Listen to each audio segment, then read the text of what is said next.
Selamat petang, salam sejahtera. Terima kasih kerana bersama dengan saya di Nazilin Unity Channel. Kalau kemarin isu paling hangat membabitkan pengesahan daripada SPRM bahawa Muhyiddin Yassin ialah antara suspek yang disiasat untuk isu jana wibawa.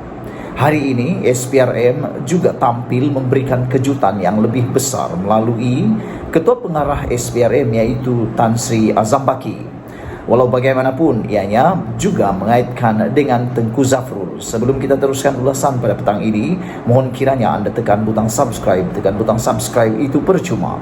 Saudara-saudara sekalian, SPRM menyatakan bahawa jangan buat kesimpulan mereka adalah saksi ataupun suspek. Ini merujuk kepada apa yang telah ditularkan, apa yang telah dinyatakan oleh Muhyiddin Yassin sebagai beliau kata beliau bukan suspek di dalam siasatan SPRM baru-baru ini. Sehingga kan SPRM juga tampil mengesahkan bahawa Muhyiddin Yassin adalah sebahagian ataupun antara suspek. Oleh sebab itu, Ketua Pesuruhjaya SPRM Azam Baki mengesahkan bahawa pihaknya sudah pun mengambil keterangan bekas Perdana Menteri Muhyiddin Yassin berhubung siasatan ke atas projek jana wibawa dan akan memanggil bekas Menteri Kewangan Tengku Zafrul Aziz dalam masa terdekat. Justru katanya untuk memberi keterangan bagi membantu siasatan berhubung jana wibawa. Ketua Pesuruhjaya SPRM Tan Sri Azam Baki dalam kenyataan hari ini memaklumkan Zafrul akan dipanggil dalam masa terdekat. Beliau turut mengesahkan bahawa pihaknya sudah mengambil keterangan bekas Perdana Menteri Tan Sri Muhyiddin Yassin berhubung perkara itu. Justru dia memberi amaran bahawa mereka yang disoal siasat supaya tidak membuat kesimpulan sendiri sama ada mereka adalah suspek ataupun tidak dalam sesuatu kes berkenan. Itulah yang telah dinyatakan oleh pengamal undang-undang di seluruh Malaysia. Mereka katakan bahawa semasa siasatan masih berjalan adalah dilarang untuk suspek ataupun sesiapa sahaja yang disiasat oleh SPRM untuk memberikan kenyataan kerana ia bakal mengganggu, ia akan boleh mengganggu siasatan yang sedang dijalankan. Oleh sebab itulah Tan Sri Azam Baki memberikan amaran bahawa mereka yang disoal siasat supaya tidak membuat kesimpulan sendiri sama ada mereka adalah suspek ataupun tidak dalam sesuatu kes berkenaan. Siasatan sedang dijalankan dan adalah tidak wajar untuk individu yang dipanggil memberi keterangan membuat kesimpulan sendiri sama ada mereka dipanggil sebagai saksi ataupun suspek, kata Azam Baki. Azam Baki berkata mengikut Seksyen 30 dalam kurungan 1/E Akta SPRM tahun 2009, pegawai Suruhanjaya yang menyiasat kesalahan di bawah akta ini boleh memerintahkan mana-mana orang supaya hadir di hadapannya bagi maksud diperiksa secara lisan berkaitan apa-apa perkara yang mungkin dapat pada pendapat beliau membantu siasatan. Mereka harus menunggu sehingga siasatan selesai sebelum memberikan komen tentang siasatan oleh penguatkuasa, kata beliau lagi.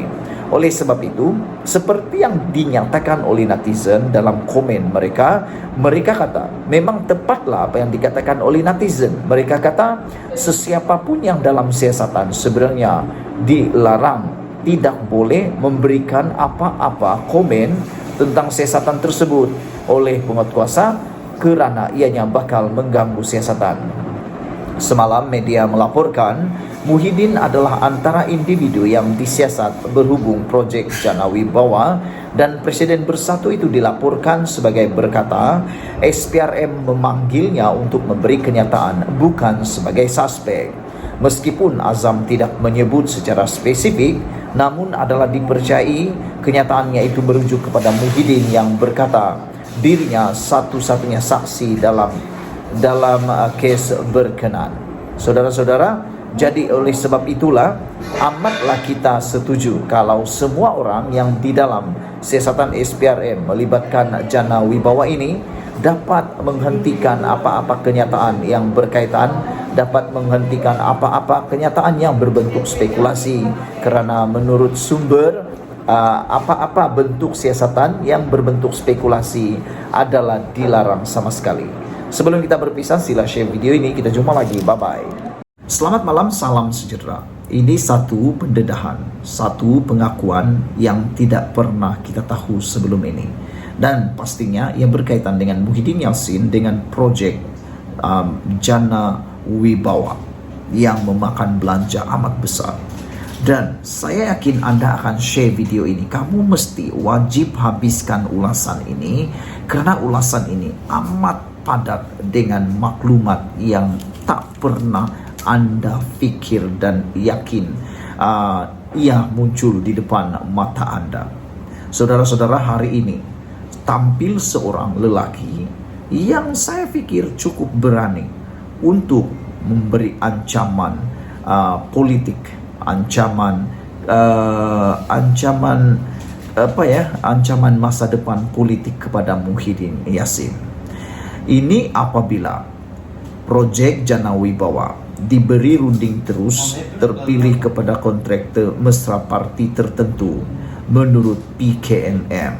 Siapa itu PKMM? Ikuti terus ulasan ini. Persatuan Kontraktor Melayu Malaysia PKMM bersedia untuk membantu SPRM dalam siasatan berkaitan projek Jana Ekonomi Pemerkasaan Kontraktor Bumiputra Berwibawa Jana Wibawa. Presiden PKMM Datuk Seri Mohamed Fazil Hassan berkata, bagaimanapun setakat ini persatuan itu tiada dipanggil atau dihubungi SPRM mengenai projek Jana Wibawa. Wah, itu yang saya kata tadi. Lelaki ini cukup luar biasa, cukup berani untuk memberi ancaman masa depan politik Muhyiddin Yassin. Manakala tidak, beliau bukan calang-calang orangnya. Beliau ialah presiden kepada Persatuan Kontraktor Melayu Malaysia. Dan yang menariknya, ikuti apa yang didedahkan oleh beliau sebentar lagi. Pasti Anda tak pernah tahu, karena saya pun tak pernah tahu. Akhirnya malam ini saya baru tahu. Buat masa ini, beliau memaklumkan tiada ahli PKMM terbabit projek itu. Namun pihaknya bersedia untuk memberi kerjasama membantu siasatan berkenan.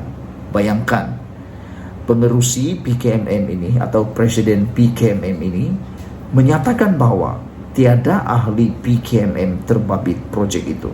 Siapa ahli PKMM ini? Apa itu PKMM? Saya ulang semula. PKMM ialah Persatuan Kontraktor Melayu Malaysia. Jadi maknanya, ini ialah persatuan yang mana dianggotai sepenuhnya orang Melayu. Namun demikian, beliau mengatakan, Presiden ini mengatakan bahwa setakat ini tiada dipanggil untuk membantu siasatan, ataupun beliau kata, dia kata tiada ahli PKMM terbabit projek itu. Maknanya untuk ahli atau orang Melayu yang menjadi ahli PKMM ini belum ada satu pun yang terbabit projek itu, namun pihaknya bersedia membantu siasatan. Beliau mengatakan, Presiden PKMM ini menyesahkan bahwa persatuan memang sedia maklum mengenai projek Jana Wibawa ini.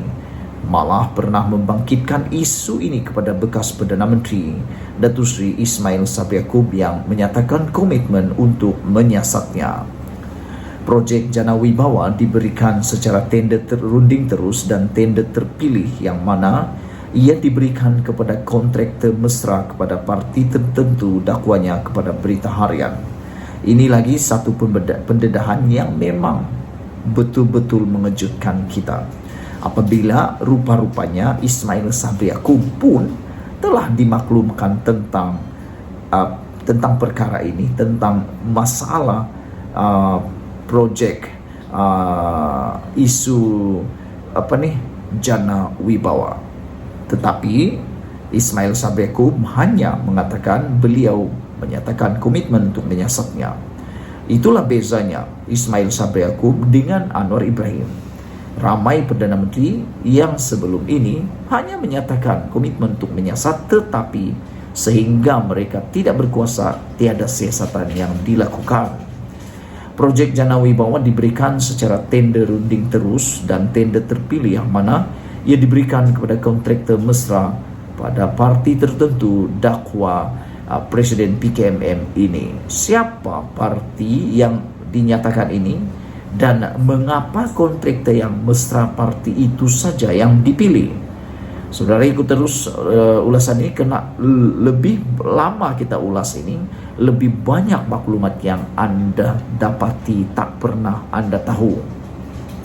Sebelum ini, Timbalan Perdana Menteri Datuk Seri Dr. Ahmad Zaid Hamidi dilaporkan berkata, Kementerian Kewangan MOF mengarahkan pelaksanaan projek Jana Wibawa ditangguhkan untuk meneliti semula sama ada tata cara perolehannya mengikut peraturan ditetapkan oleh Perbendaharaan.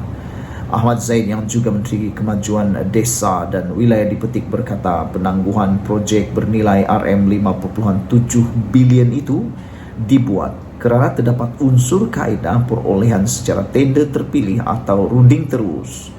Pengerusi Perikatan Nasional Tan Sri Muhyiddin Yassin semalam mengesahkan beliau sudah memberi keterangan kepada SPRM mengenai projek Jana Wibawa. Bekas Menteri Kewangan Tengku Datuk Seri Tengku Abdul Aziz pula menyatakan kesediaan untuk memberi keterangan kepada SPRM jika dipanggil. Muhyiddin dilaporkan berkata keterangan diberi adalah berkaitan penganugerahan kepada kontraktor dipilih bahwa projek berkenaan yang didakwa pihak tertentu bahawa berkemungkinan wujud tata cara perolehan tidak mengikut peraturan ditetapkan. Bekas Menteri itu menjelaskan SPRM memaklumkan beliau dipanggil memberi keterangan bagi melengkapkan siasatan dan bukan suspek yang dikaitkan untuk sebarang tindakan pendakwaan. Namun demikian, apa yang telah dinyatakan oleh Muhyiddin sebagai bukan suspek bukan suspek yang dikaitkan untuk sebarang tindakan pendakwaan telah dinafikan sepenuhnya oleh SPRM hari ini apabila SPRM menyatakan dengan mengesahkan bahawa Muhyiddin bukan dipanggil sekadar bantu siasatan tetapi antara suspek. SPRM hari ini mengesahkan Muhyiddin merupakan antara suspek disiasat bagi projek Jana Wibawa. Sumber SPRM Dipetik berkata dalam siasatan agensi itu, Muhyiddin adalah suspek siasatan ketika beliau dipanggil memberi keterangan. Mengulas lanjut, Muhammad Fazil mendakwa pemberian projek secara tender, rundingan terus dan terpilih itu adalah rahsia terbuka yang diketahui kontraktor Melayu serta Bumi Putra. Bayangkan, ini pendedahan yang Anda tak pernah tahu apabila Presiden PKMM ini menyatakan bahawa pemberian projek secara tender, rundingan terus dan terpilih itu adalah rahsia terbuka yang diketahui kontraktor Melayu serta Bumi Putra. Beliau berkata, perkara yang menjadi pertikaian persatuan itu ialah projek diberikan kepada syarikat yang mesra dengan parti tertentu walaupun mereka tiada pengalaman dan kepakaran. Inilah yang selalunya kita tidak suka, yang kita kecam habis-habisan, ianya melibatkan penerimaan ataupun kelulusan kepada syarikat kontraktor diberi projek yang mana ianya tiada pengalaman dan tiada kepakaran, tapi oleh kerana mereka mesra kepada parti-parti tertentu, maka mereka akhirnya dilantik menjadi pelaksana atau kontraktor walaupun tiada pengalaman dan tiada kepakaran. Menurut Presiden PKMM ini, kita bukan cemburu dengan mereka yang mendapat projek Jana Wibawa. Namun penganugerahan projek perlu adil dari segi pemilihan berdasarkan kemampuan, pengalaman serta profesionalisme dan bukan siapa yang baik kepada Perdana Menteri ketika itu atau Menteri ketika itu yang menganugerahkan projek, katanya. Justru beliau berkata PKMM menggesa MOF mendedahkan maklumat terperinci mengenai mereka yang sudah diberikan projek Jana Wibawa, termasuk jumlah diluluskan, siapa terbabit dan apa kesalahan didakwa mereka lakukan. Kami turut ingin mengetahui projek apa dan siapa dapat dan tindakan patut diambil.